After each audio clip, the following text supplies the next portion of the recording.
Je lisais tout à l'heure, la Cour d'appel d'Abidjan a officiellement ordonné la mise en liberté provisoire d'Ibrahim Zighi. Je vous propose, messieurs, de regarder ces images liées à sa sortie de prison.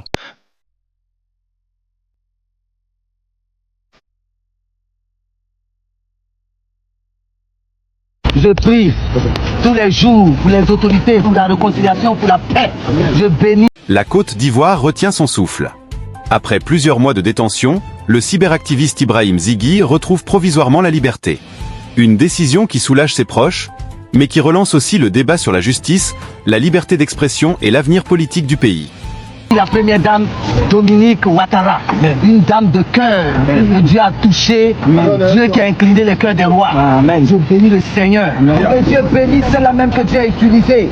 Voilà que j'étais abandonné. Amen. Personne, les téléphones étaient fermés. Cette femme est restée à mes côtés. Amen. Que Dieu la bénisse. Nadi Bamba. Nadi Bamba Babo. Que Dieu bénisse la Côte d'Ivoire. Que Dieu bénisse. Que la gloire revienne au Seigneur.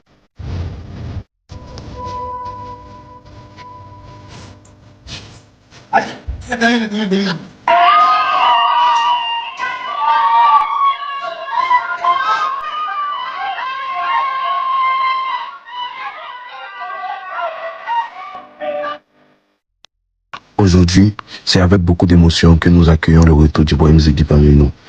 Président Poloro, que vous inspire ces images? Oh, beaucoup de joie, beaucoup de joie, beaucoup de joie, beaucoup de joie. Je me réjouis énormément de la libération de ce jeune homme.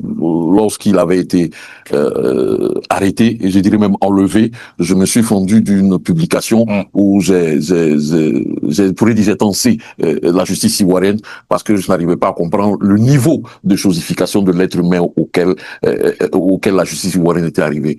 Elle s'était déshumanisée parce qu'elle est en train de déshumaniser les Ivoiriens et les chosifier. Aujourd'hui, on voit cette libération qui semble avoir été un acte de cœur d'un certain nombre de personnalités. On cite la première dame, Madame Dominique Ouattara. On cite aussi l'épouse du président Laurent Gbagbo, Madame Nadi Bamba Gbagbo, qui n'a pas manqué d'être proche de Zighi Ibrahim lors de sa période de détention. C'est tout ça qu'il faut saluer et dire qu'aujourd'hui, l'humain est en train de revenir au centre de notre action, je dirais, collective. Et ça, c'est à saluer. Je reviendrai sur un certain nombre d'informations que j'ai pu capter ça et là, liées à la libération de Zighi Ibrahim. Eh ben, ça tombe bien parce que son avocat s'est exprimé en exclusivité sur nos antennes. C'était hier. Je propose qu'on l'écoute. Vous êtes une entreprise, une institution, une association, un porteur de projet. Vous souhaitez faire connaître vos produits, vos activités, vos services. Faites parler de vous sur nos antennes en nous contactant au numéro qui s'affiche au bas de l'antenne, +33 06 36 05 16 74. En termes de première impression, c'est surtout dire merci. Merci aux autorités ivoiriennes pour leur clémence. Merci aux autorités judiciaires pour leur clémence d'avoir permis la mise en liberté provisoire du jeune Zighi Ibrahim. Comment il a réagi à cette décision? Il est très ému, il est très ému, il est très ému. Et c'est ce que je peux vous dire, il est très ému. Ceux qui étaient dans la salle d'audience ont pu le voir très ému. Mais un dernier mot, je sais que vous êtes très pris actuellement. Que retenez-vous de cette expérience-là? Ce que je retiens, c'est que il y a un gros boulot à faire en termes d'expression en Côte d'Ivoire, d'utilisation des réseaux sociaux. Il est bon que nous ayons des expressions diverses de différentes personnes de la société civile, des partis politiques, de personnes anonymes, qu'on le fasse dans le respect de la loi et dans la bonne courtoisie. Je pense qu'il faut qu'on puisse éduquer les jeunes Ivoiriens à l'utilisation des réseaux sociaux de façon citoyenne et responsable dans le respect de la loi. Et le jeune Zighi a promis de contribuer à exhorter la population, la jeunesse, à une meilleure utilisation positive des réseaux sociaux. Ce sera sa contribution pour aider la jeunesse à mieux se canaliser sur les réseaux sociaux. Merci beaucoup à la régie. Maître Kakou, je vous laisse réagir au propos de votre confrère. Petit commentaire, mais avant ce petit commentaire, effectivement, le cadre juridique, puisqu'il s'agit d'une liberté provisoire. Qu'est-ce que cela implique? Je pense que nos téléspectateurs, effectivement, y verront un peu plus clair. Cela n'implique pas que M. Ibrahim Zighi en ait fini avec la justice, et je ne le dis pas pour tempérer les ardeurs et la liesse populaire qui accourt en ce moment. M. Ibrahim Zighi n'en a pas fini avec la justice. Pourquoi? Parce qu'effectivement, après sa condamnation à 5 ans d'emprisonnement, son avocat a interjeté appel et son statut juridique changeait. C'est-à-dire qu'il redevenait détenu provisoire. Et dans le cadre donc d'une remise en liberté, il appartenait ici à la cour d'appel d'apprécier. Cette libération ne marque pas la fin de l'affaire. Entre émotions, analyses et nombreuses réactions, une question revient sans cesse. Cette décision ouvre-t-elle une nouvelle phase d'apaisement en Côte d'Ivoire ou ne constitue-t-elle qu'une simple étape judiciaire ?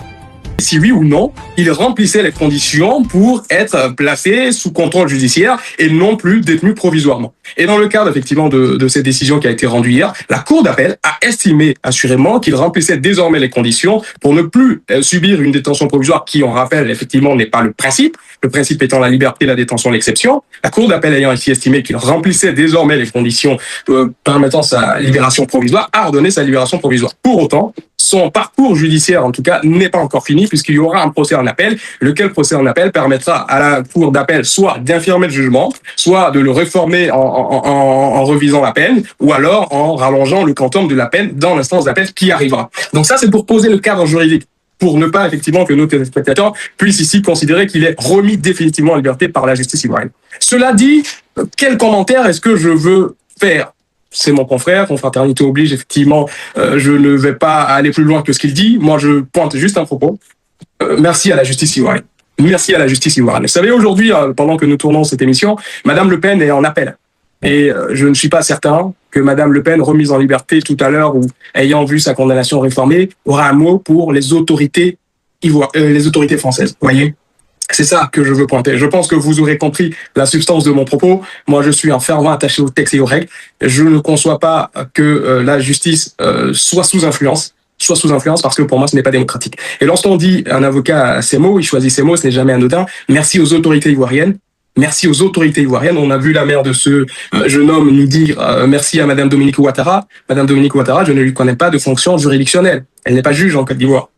Et aujourd'hui, certains nous invitent à rester attachés aux résultats. Un homme est libre. Très bien, je suis premier à m'enrager parce que j'avais crié ici au moment où il était interpellé. Pour autant, les déclarations que j'entends ci et là dérangent profondément l'homme de droit, l'homme de règle que je suis. Et l'avocat que je suis naturellement. Jean-Yves. Oui, donc je pense que je souscris totalement à ce que Maître vient de dire. Il a abordé un angle qui était pour moi aussi important parce que effectivement dans les remerciements, on a eu à entendre des remerciements. Pour moi personnellement, je ne vais pas peut-être revenir sur les remerciements qu'il a eu à l'endroit de la justice parce que à un moment donné, peut-être il estime que les juges ont bien dit le droit, donc il peut les remercier parce que voilà, pour moi ça, j'ai pas de problème avec. Mais lorsque j'entends merci aux autorités. Moi, là, j'ai un problème par contre, parce qu'effectivement, dans un État, je dirais, démocratique, on parle de la séparation des pouvoirs, donc le pouvoir judiciaire n'est pas inféodé normalement au pouvoir, je vais dire, exécutif. Donc, à quel moment on en vient à remercier, je vais dire, les autorités de ce pays. Donc, franchement, et quand moi j'ai entendu ça m'a posé pas mal, je me suis posé pas mal de questions, notamment sur cet état de droit qu'on se glorifie d'avoir à un certain moment, parce que je me souviens aussi que le porte-parole du gouvernement, à un moment donné, à un moment critique de l'histoire de ce pays, c'est-à-dire en 2025, avait comme ça dit que les institutions, je vais dire, concernant le cas Titan et Laurent Gbagbo, lorsque les gens avaient demandé à ce qu'il y ait un dialogue politique pour pouvoir régler cette question-là, il a dit non, que les institutions judiciaires, donc c'est à cette institution-là qu'il va falloir s'en remettre et qu'eux, ils n'avaient pas à s'ingérer, que les institutions fonctionnaient bien. Et là, je m'insurge d'entendre aujourd'hui qu'apparemment, il y aurait eu, en fait, je vais dire, une action. Parce que d'après ce que j'ai eu entendre de Maître Dadjié, il y aurait eu une action de ce pouvoir exécutif là. Donc, ce qui veut dire que il y a ce qu'on nous dit et puis il y a ce qui est. Et quand je vais au-delà de ça, même lorsqu'on regarde même dans les remerciements aussi, on a eu pas mal de personnalités, je dirais publiques, que je vais pas mentionner ici parce que j'ai pas mal d'admiration pour cette personnalité-là. Mais il faut remarquer que ces personnalités-là ont remercié aussi le chef de l'État. Cela sous-entend quoi?